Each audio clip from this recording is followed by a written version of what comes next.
ভাবিরা মনে হয় যাইতেছে এলাকা ছেড়ে।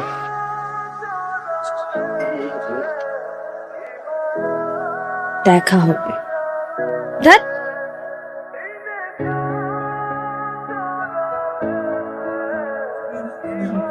দেখা হবে।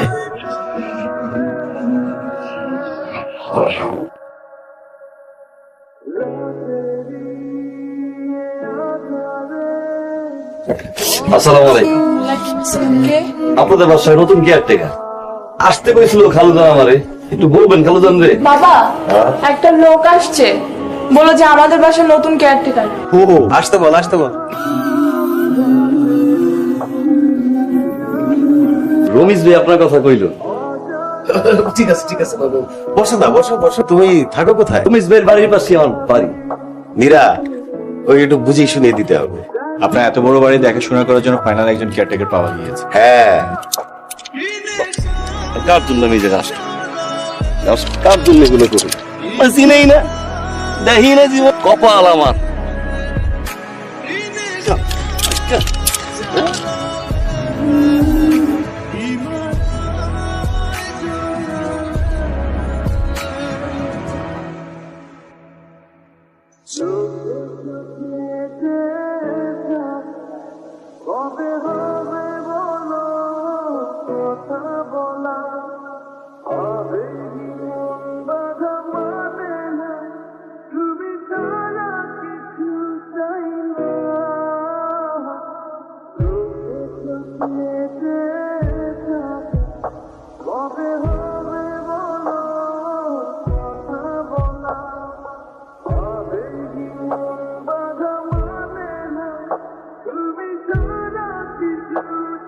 বাজারের কি অবস্থা দেখেছো?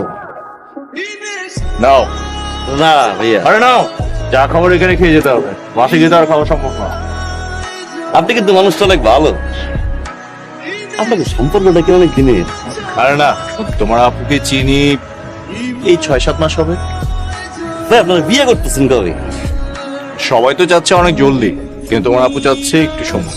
আপু মনে হয় আপনার ভালোবাসেন না? আরে দুরু বাচ্চা, এমন কোনো কিছুই না। এই বাজারগুলো নিয়ে বাসে আসো, আমি পরে আসছি।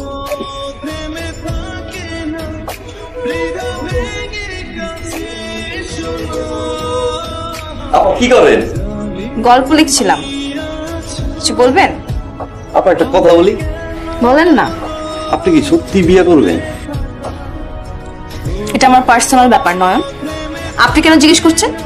এমনি আমার একটা গল্প আছে, শুনবেন? আপা বলেন, শুনি আপনার গল্প। আমার এলাকায় একটা মেয়ে ছিল আপনার মতো দেখতে, প্রতিদিন কলেজে তাকাই তাকাই দেখতে, কোনো সময় মনে কথা হইতে থাকি। তারপর কি করলেন আপনি? তারপরে আর কি এলাকা ছেড়ে চলে গেল। আমি যখন খবর পাইছিলাম বাবা দৌড়ে আইছি, বিশ্বাস করেন আমি একটা সেকেন্ডও দেরি করি, দূর দিয়ে দেখতেছিলাম গাড়ি চাপা দিল, বাম্পাটা ভেঙে গেছিল। 7টা মাস ধরে আছে, অনেক খুঁজছি, ঠিকানাটা পাই না।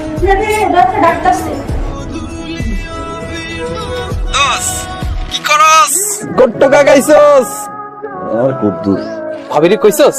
ওইটাই তো গেছিলাম। তখন তো তাহলে খারাপ। আমার মনে হইতেছে কি জানোস, তোর চিনে না চিনার ভান করতেছে ভাবি। তুই কি চিঠিটা দিছিলি? দোস্ত, চিঠিটা তো আমি দিতে পারি না দোস্ত। কি করবি বিয়েটা?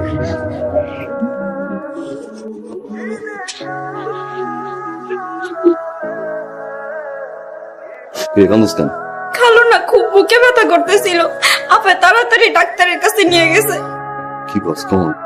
একটু আগে।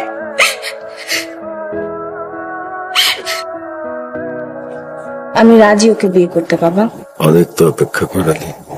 যে ভালোবাসার কখনোই পূর্ণতা পাবে না, সেটাকে আঁকড়ে ধরে রাখার কোনো মানে নেই। আমারও তো বয়স হয়েছে মা, তোর তো নিশ্চয়ই মনে থাকার কথা রে মা। আমরা যখন জায়গা বদল করে এখানে এলাম, কি ভীষণ বিপদে পড়ে গিয়েছিলাম। তখন যদি আসিফ আমাদের পাশে না দাঁড়াতো। আমি জানি বাবা, বুঝি। তুই রাজি হয়ে যা মা, আসিফ তোকে অনেক ভালো রাখবে। তুই আমাকে কথা দে মা, অন্তত কাবিনটা করে ফেল। কালই করবো।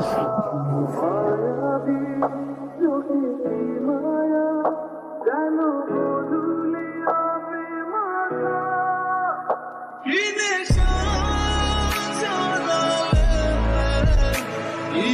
আপনি নাকি ছুটিতে বাড়ি চলে যাচ্ছেন? আজকে সন্ধ্যায় আপুর কাবিন। আজকে দিনটা থেকে গেলেই তো ভালো হতো। আর আপনার গল্পটা তো পুরোটা শোনা হলো না। গরিব মানুষের গল্পই কি আর ভালোবাসা কি, এগুলো আমার সাজানো। তারপরেও মানে শেষটা কি হয়েছিল?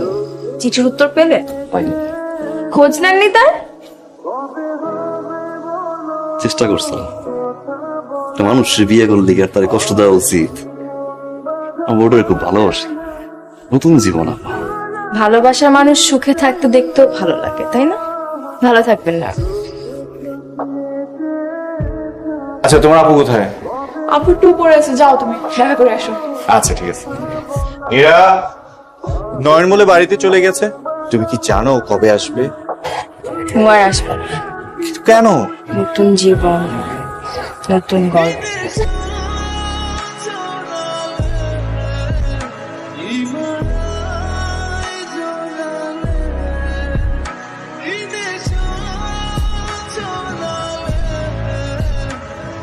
ধুৎ, গল্পের নাম কোনটাই ভালো লাগছে না।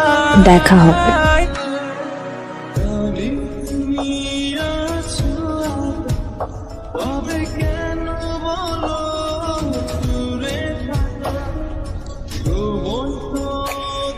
একটা মানুষের বিয়ে করলে কি আর তার কষ্ট দেওয়া উচিত?